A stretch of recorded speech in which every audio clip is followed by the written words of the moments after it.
Hola chicos, ¿qué tal estáis? ¿Cómo va esa cuarentena? Bueno, pues nada, yo he encontrado una forma de poder más o menos daros las clases sin estar allí presencialmente y bueno, pues ir poniendo mis diapositivas al mismo tiempo que os voy explicando un poquito. Así que nada, voy a intentar hacerlo, a ver qué tal funciona y bueno, ya me comentaréis. Tienen que ser vídeos cortos, eso sí, o sea, las explicaciones que os haga tienen que ser muy rápidas porque YouTube no deja subir vídeos de más de 15 minutos. Entonces, bueno, pues voy a ello y bueno, así vemos un poco el tema, porque me da mucha pena pasar, no sé, no daros estos temas que al final son tan importantes, ¿no? Así que, bueno, el tema que íbamos a empezar justamente esta semana, que además teníamos el examen, es el tema de la Revolución Rusa. Que, bueno, el tema de la Revolución Rusa os preguntaréis por qué lo vemos si nunca hemos visto nada prácticamente acerca de Rusia. Siempre hemos, bueno, la historia que se estudia en general suele ser de los países más occidentales de Europa, Francia, Alemania, Inglaterra, etcétera, pero de Rusia hasta ahora no hemos visto nada. Bueno, no habíamos visto nada, pero la Revolución Rusa es muy importante porque es el primer intento de crear un Estado socialista en el mundo. Es decir, hemos visto hasta ahora que durante el siglo XIX, etcétera, se van estableciendo nuevos gobiernos de tipo liberal, es decir, aparecen repúblicas, monarquías de tipo parlamentario y de tipo constitucional, pero todavía no hemos visto realmente ningún gobierno en el que sus dirigentes sean obreros y que siga las teorías que proponía Karl Marx acerca del comunismo o las teorías socialistas. Bueno, pues es en Rusia el primer estado del mundo en el que se establecen estas teorías y vamos a ver un poco en qué consiste esto de la Revolución Rusa, ¿vale? Bueno, para entender la Revolución Rusa tenemos que entender cómo era la situación de Rusia a comienzos del siglo XX. Bueno, lo estáis viendo aquí en el mapa, que Rusia, bueno, pues si ya hoy en día es un país muy grande, por entonces era un imperio de unas dimensiones tremendas que englobaba una gran cantidad de naciones. Ya hemos visto que, bueno, en el territorio ruso no solamente estaban los rusos, sino que estaban también otras nacionalidades, como por ejemplo, pues finlandeses, polacos, todas las repúblicas bueno, pues caucásicas que hay aquí, también países incluso que tienen una religión diferente, que tienen religión islámica. Es decir, era un imperio muy, muy grande que tenía unos 140 millones de habitantes y ese imperio, a pesar de que en Europa se han producido numerosas transformaciones, no había cambiado a lo largo de los siglos. Es decir, si hemos visto que en Europa poco a poco se fueron estableciendo monarquías parlamentarias, repúblicas democráticas, etcétera, en Rusia todavía continuaba una situación política como la que teníamos en Europa en los siglos XVI, XVII o XVIII. Es decir, teníamos básicamente una monarquía absoluta. Ya os acordaréis, imagino o espero que os acordéis de lo que era la monarquía absoluta, es decir, es una monarquía que está encabezada por una figura que es la del zar. El zar viene siendo el rey de Rusia y ese rey de Rusia concentraba todos los poderes en su persona, es decir, tenía un poder absoluto en el sentido de que no compartía el poder político con ninguna otra fuerza de ningún tipo. Es decir, era considerado como los monarcas absolutos el representante de Dios en la tierra y además, bueno, pues el zar ya os digo que no concedía ninguna parcela de poder político a ninguna otra fuerza. Aparte de ejercer el poder de manera absoluta, hay que decir que el zar era el jefe del ejército también y de una policía que perseguía cualquier tipo de disidencia o cualquier tipo de opositor a su régimen y que este régimen político que mantenía el zar se apoyaba en tres pilares fundamentales que eran los que permitían su supervivencia.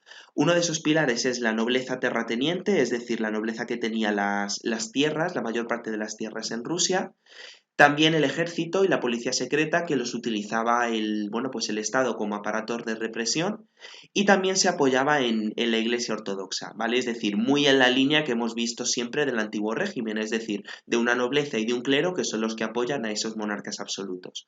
Bueno, el zar era Alejandro III hasta que es asesinado y le sucede en el poder su hijo Nicolás II. Vamos a ver que Nicolás II se va a acabar convirtiendo en el último de los zares de Rusia porque al final acabará siendo, bueno, derrocado después de la Revolución Rusa, que veremos en qué consiste.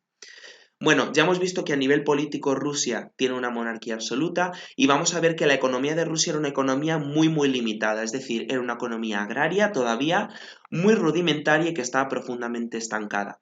De hecho, aunque se habían llevado a cabo ciertas reformas, porque fijaros que el régimen feudal cuando desaparece en el siglo XIX, cuando en el resto de Europa desapareció en el XVIII, a pesar de eso, Rusia seguía siendo una economía muy atrasada. De hecho, la productividad era muy baja y además los campesinos vivían en unas condiciones de vida absolutamente miserables. Aquí lo estáis viendo en las fotos, los campesinos rusos eran campesinos muy pobres, y además no tenían tierras propias. Todas esas tierras pertenecían generalmente a la nobleza, con lo cual, aparte de ser pobres, no tenían tierras que fuesen de su propiedad para poder explotarlas, con lo cual vivían en una situación prácticamente de miseria.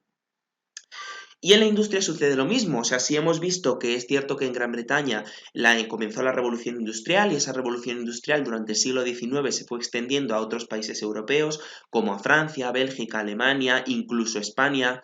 Lo que sucede en Rusia es que esto no es así. En Rusia la estructura industrial que había era muy débil y apenas había industria, es decir, había alguna industria que estaba concentrada en ciudades muy concretas como en San Petersburgo o en Moscú, pero generalmente era una industria muy dependiente del capital que venía de Europa y con unas condiciones de vida para los obreros también muy miserables. De hecho, la economía o la industria rusa se basaba únicamente en la existencia del Transiberiano. El Transiberiano es un tren que se empieza a construir que une toda Rusia desde Moscú hasta Vladivostok.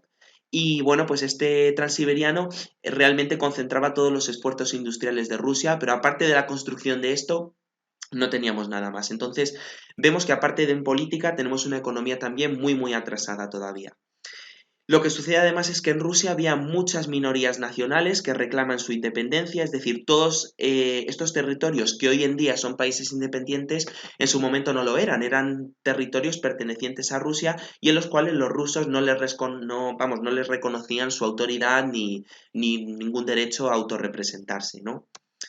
Y aparte también tenemos que decir que la sociedad que encontramos en tiempos del zar era una sociedad muy polarizada, es decir, polarizada significa que está formada por dos polos completamente diferentes entre sí. Tenemos por un lado una pequeña aristocracia y una pequeña nobleza que es la que controla las tierras y que tiene un nivel de vida muy aceptable, es decir, viven en una gran opulencia, pero por otra parte tenemos a la gran parte de la población que vive en una situación de completa miseria. Son generalmente, pues eso que decíamos, campesinos sin tierras, obreros que trabajan en unas condiciones muy deplorables, con lo cual es eso, en la sociedad rusa tenemos los dos extremos, gente muy rica, entre las que se encuentra también el zar y su familia, y tenemos por otra parte gente muy pobre, que es la mayor parte de la población de Rusia.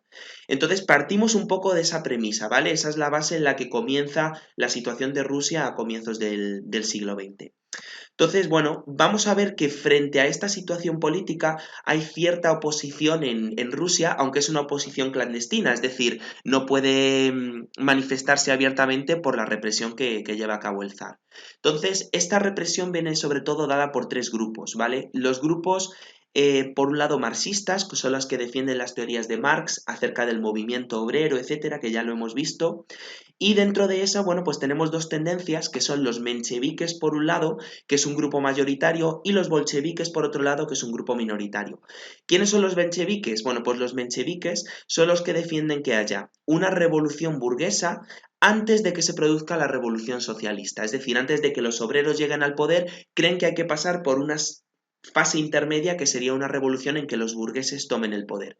¿Los bolcheviques quiénes son? Pues mucho más radicales, es decir, ellos defienden que los burgueses tienen que llegar, perdón, que los obreros tienen que llegar al poder desde el primer momento, estableciendo lo que se llama una dictadura, la dictadura del proletariado. Y luego tenemos, bueno, pues otros grupos también opositores, los anarquistas, que es básicamente, bueno, pues apoyados por campesinos, ya sabéis que los anarquistas son los que no quieren ningún tipo de gobierno ni de Estado. Y por último, los cadetes, que son básicamente burgueses liberales, es decir, estos cadetes, ¿qué es lo que quieren? Establecer una monarquía constitucional y parlamentaria como las que había en el resto de países de Europa, ¿vale? Como la que vimos que había en España y en el resto de territorios europeos. Entonces, tenemos por un lado eso, marxistas que quieren un gobierno obrero y por otro lado anarquistas y cadetes, anarquistas que no quieren ningún tipo de gobierno y cadetes que quieren un gobierno o una monarquía de tipo constitucional, ¿vale? Bueno, pues si bien en Rusia había un ambiente de calma, es decir, la gente aceptaba bueno, pues con pesadumbre, pero al final con resignación, la monarquía del zar, en 1905 se produce un primer intento de revolución. Ese primer intento de revolución se produce porque en los años de 1904 y 1905 se produce una crisis económica bastante importante. Y en segundo lugar, porque entre 1904 y 1905 había entre Rusia y Japón una guerra que va a provocar una derrota humillante completamente para Rusia. Esta derrota en la guerra va a provocar que la gente salga a la calle para pedir en Rusia unas mejores condiciones de vida, y no solamente mejores condiciones de vida para obreros y campesinos, sino que además los rusos lo que van a pedir es que el Estado se democratice, es decir, que deje de ser una monarquía absoluta y que se apruebe la existencia de un parlamento, ¿vale? Ese parlamento en Rusia es conocido con el nombre de Duma, que es el nombre que os pone aquí. Bueno, pues se organizó una manifestación pacífica que se dirigió al Palacio de Invierno, que es el que está en San Petersburgo, que es el lugar donde residían los zares, y esta manifestación pacífica se saldó con una gran cantidad de muertos porque el ejército zarista que tenía el zar, en lugar de recibir a los manifestantes escuchándoles y haciendo frente, bueno, pues a sus protestas, lo que hace es que manda al ejército a que empiece a abrir fuego contra todos los manifestantes. Eso provocó cientos de víctimas en lo que se conoce como el Día del Domingo Sangriento, ¿vale? En el que el zar, bueno, pues empieza a abrir fuego contra todos los manifestantes y por tanto, bueno, pues provoca una masacre dentro de la ciudad de San Petersburgo. También sucede un acorazado, es decir, los soldados que pertenecían, que formaban parte del ejército, también se amotinan, pero bueno, esto no me interesa mucho. Y lo que sí que me interesa es que como consecuencia de esta acción que tiene el zar en contra de los manifestantes, aparecen lo que se llaman los soviets, ¿vale? Los soviets sí que me interesa que sepáis lo que es, porque los soviets son asociaciones secretas de obreros, de campesinos y de soldados que van a conspirar en la clandestinidad para expulsar al zar del poder, ¿vale? Y que se empiezan a organizar a partir de este momento, desde 1905. Bueno, León Trotsky va a ser la figura fundamental que comience a organizar a estos soviets, a estos consejos de soldados, y el soviet más importante va a ser el que aparezca en la ciudad de Petrogrado, que es precisamente donde se encontraba la residencia del zar, ¿vale? Bueno, ¿qué es lo que sucede? Que la revolución de 1905, como el zar ha abierto fuego contra los manifestantes, eso hace que su imagen quede muy, muy deplorable, es decir, que dan una gran decadencia porque han visto que el zar ha respondido con violencia ante una manifestación pacífica. Pues, ¿qué hace el zar? Pues un poco para camuflar que el régimen del zar va a cambiar, lo que hace es crear una Duma o parlamento, ¿vale? Ese parlamento lo crea justo en el año 1905 y es como una forma de intentar que Rusia parezca un estado democrático. Digo que parezca un estado democrático porque aunque el zar aprueba la existencia de este nuevo parlamento, realmente el parlamento no tiene funciones de ningún tipo, porque el poder lo tiene muy limitado, básicamente porque los que forman ese parlamento son personas que elige el propio zar, y segundo, que el zar tenía poder de veto de cualquier ley, es decir, que si el parlamento aprobaba una ley que el zar no quería, esa ley no podía seguir adelante porque el zar podía vetarla. Con lo cual, al final, el zar hace como que el régimen de Rusia es un régimen democrático, parlamentario, pero realmente sigue siendo el mismo régimen donde el zar controla todo, tiene todo el poder absoluto y en realidad nada cambia. Sí que es cierto que la situación se estabiliza, pero ya veremos que a partir de 1914 la cosa comenzará a cambiar por el estallido de la Primera Guerra Mundial. Pero bueno, de momento lo vamos a dejar aquí, ¿vale? Porque creo que ya llevo un